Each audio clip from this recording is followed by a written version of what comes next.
Thank you, and welcome today for our next monthly Let's Talk.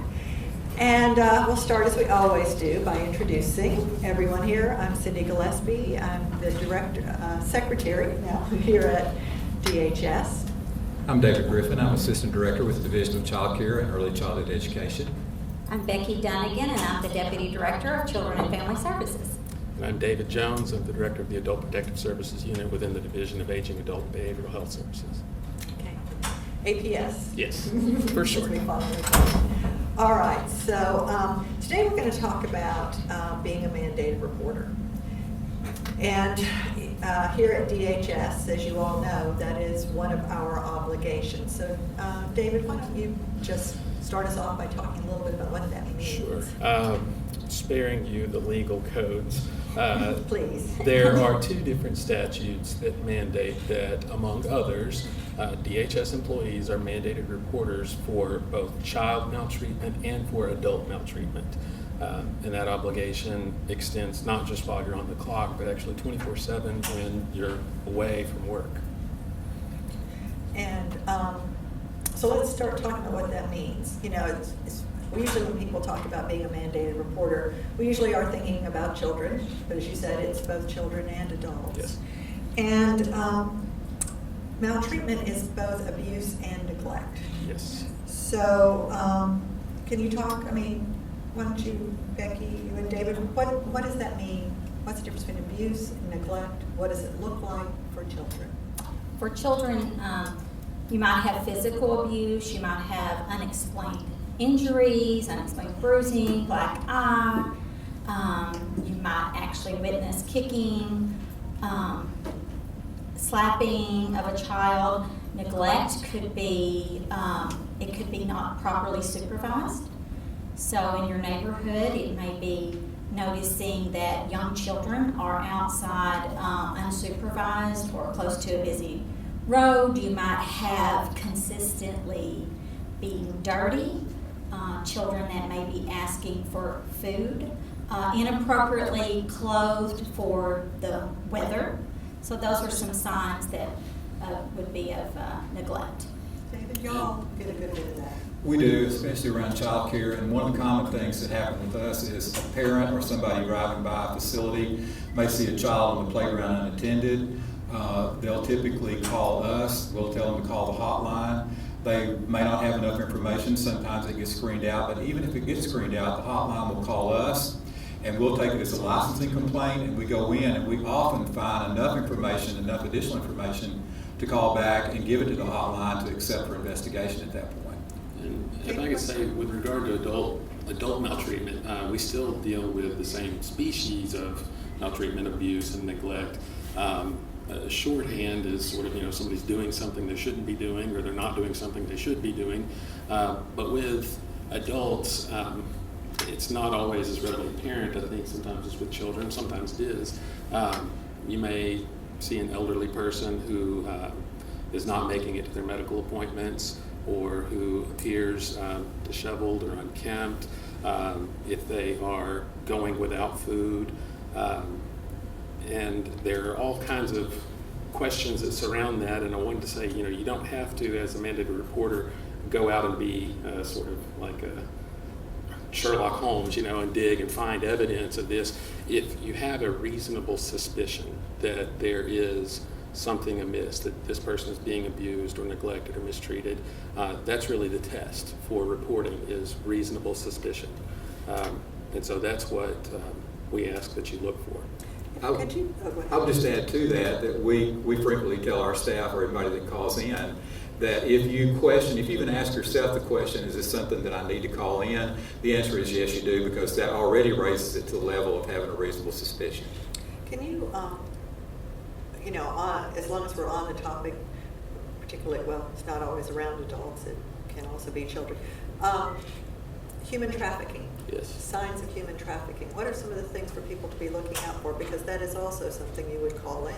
If you see like just a pair that don't go together, I think one of the examples I've heard recently is if you see like a older gentleman going to a bar or a social place several days in a row with a younger female, It could be that they are a couple, but it could be that there's something amiss.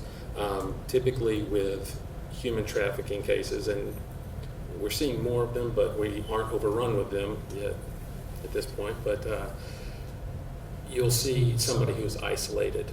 They don't have many friends, they don't have many contacts in the outside world. Often they are kept without provisions, without money. They can't really make it on their own, and that's by design of their captors. Okay, so you've seen something, you've become aware of something. Let's start with how important is it what do you need to know before you call? How much information do you need to gather before you call? At a minimum, you've got to know who the victim is and where to find him. That's what we have to be able to identify. So if you know who the victim is, and you don't have to have certain knowledge. Again, this is reasonable suspicion. If you know of somebody's first name, you don't know their last name, that's enough. If we can identify the victim in some way, and if we can know where to find them. If it's a homeless person, you're not going to know an address, but you'll know maybe the last place that they were seen. So those are really the two touchstones for us. Who's the victim? Where can we find them? And then what is it about them that leads you to believe that there's some maltreatment going on? And with children, same thing, but limited information the hotline will take. So you may just be in your neighborhood and you know the address, but that's all you know. And the hotline will even take a license plate for the child abuse hotline. You know, one of the things we talked about, David mentioned this, is if you find yourself wondering whether or not you should report something, then make the call, because they'll decide whether or not it should be investigated. And you don't have to have very much information at all. I think y'all talked to me the other day about even if you're somewhere you've just seen something, being able to say, I saw this at this location is enough, because you don't know who else has called in. You don't know what other information the investigators may have, and your call can put pieces together. So it's not that you have to do your own investigation. Exactly. I think that's important for y'all to talk about. When we work cases, we can actually see different reports that come in, and some of them, in and of themselves, may not be actionable, but may corroborate something about another report that helps to paint a clearer picture for us. And also, we see patterns over time, especially with regard to certain offenders, where we can search that and we can identify that this person is doing this to more than one person in the community. So yes, that's very important. Yes. Don't hesitate when you feel you know something, because you do have an obligation to report. How people report?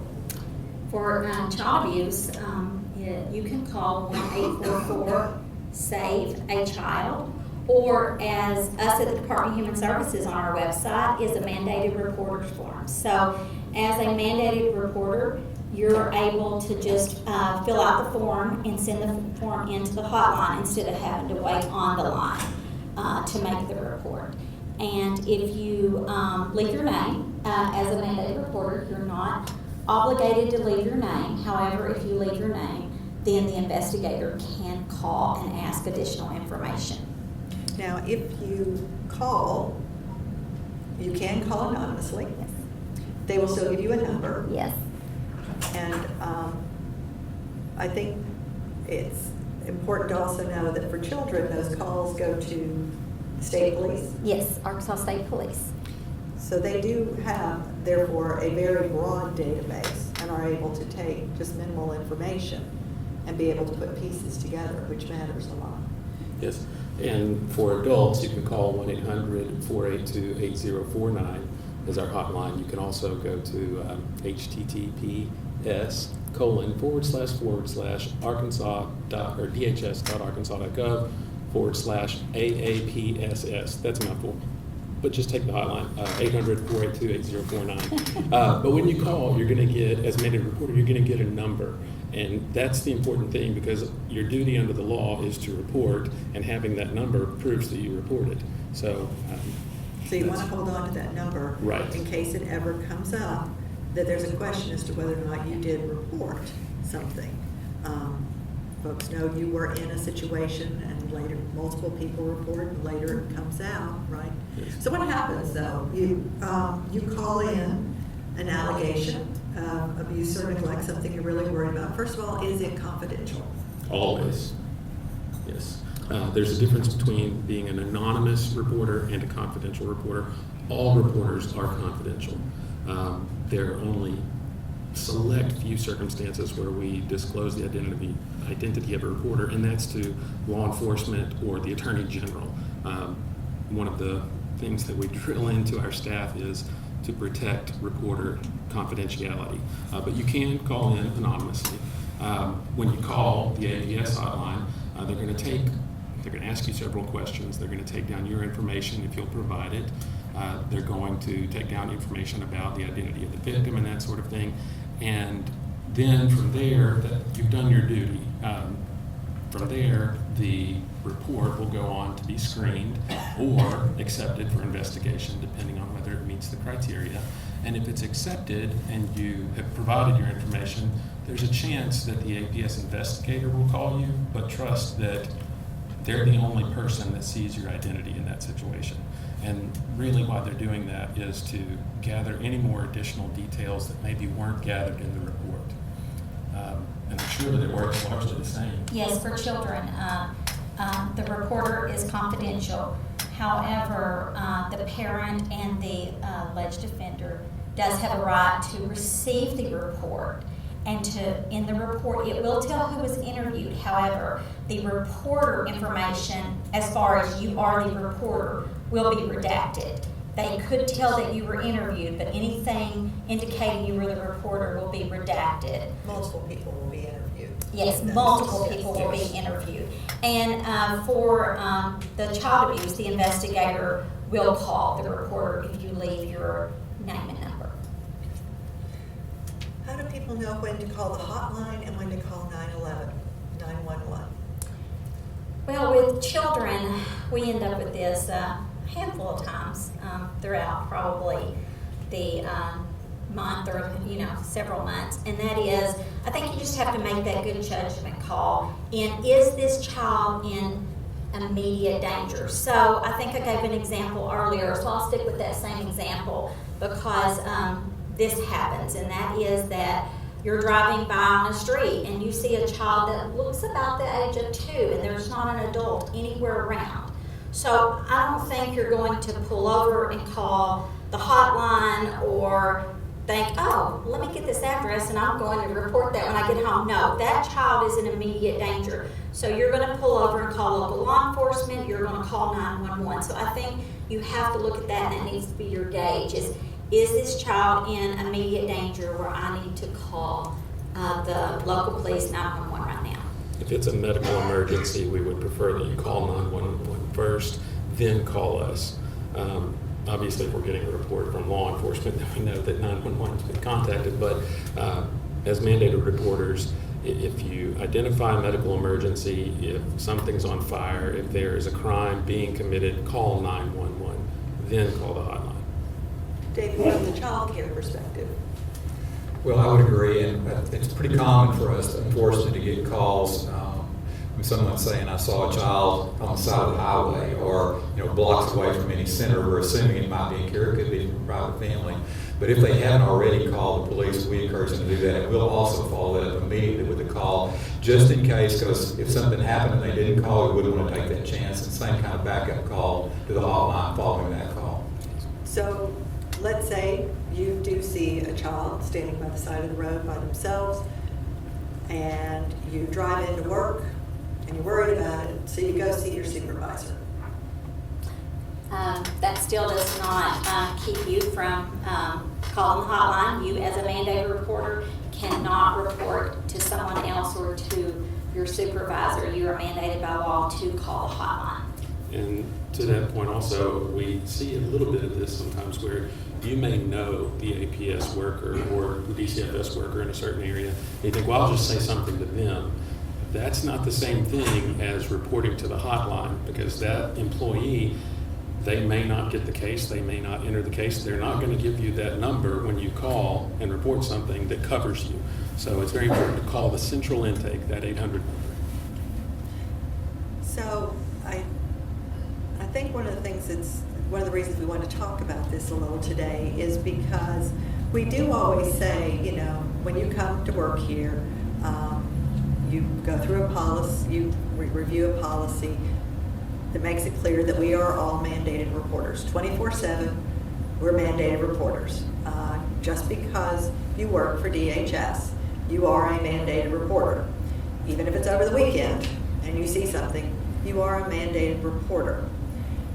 And it's not something we spend a lot of time really reminding people of, but it is actually a very real obligation we have that not everyone else has in other positions.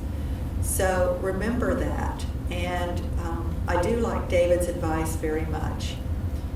When you see something that you just are a little, you're just concerned, you start thinking, I wonder if this rises to the level I should call on it. They're not in immediate danger. I don't need to call 911, but I'm wondering if there is abuse or neglect here. Mandated reporter means you just have to put the ball in motion. You don't have to make the decisions. You don't have to conduct the investigation. You don't have to pass judgment as to whether or not it was or was not. You simply have to turn that information over to someone, Yes. either through either hotline, and then let the professionals take it and let them decide. All right, this is one we need to investigate, this is one we don't. I always think of it as, think how you would feel if you didn't, and then you read something in the newspaper or on the news, heard on the news a few days later that something awful had happened. And you'd be going, oh, all I had to do was make that call. You can be anonymous, or you can give your name and information, but it's also an obligation we have. There are penalties. Yes. That's why that number is important. If you call, they will give you a number. And should it ever come back as a question as to whether or not you did do your duty, you would have a number to say so. But apart from all of that, it is the heart of who and what we are. I mean, our mission is to protect those who can't protect themselves here. So this is a big piece of it. So we just wanted to kind of talk this through with everyone today. Amy and Marcy will send out a reminder about the hotline numbers. If y'all have questions, feel free to send them to Amy and Marcy, or to send them to David Jones. Yes. David.Jones, you can find him. Becky.Gunnigan, you can find her, you know. So feel free to send them. And we'll be happy to get you any questions answer any questions you have.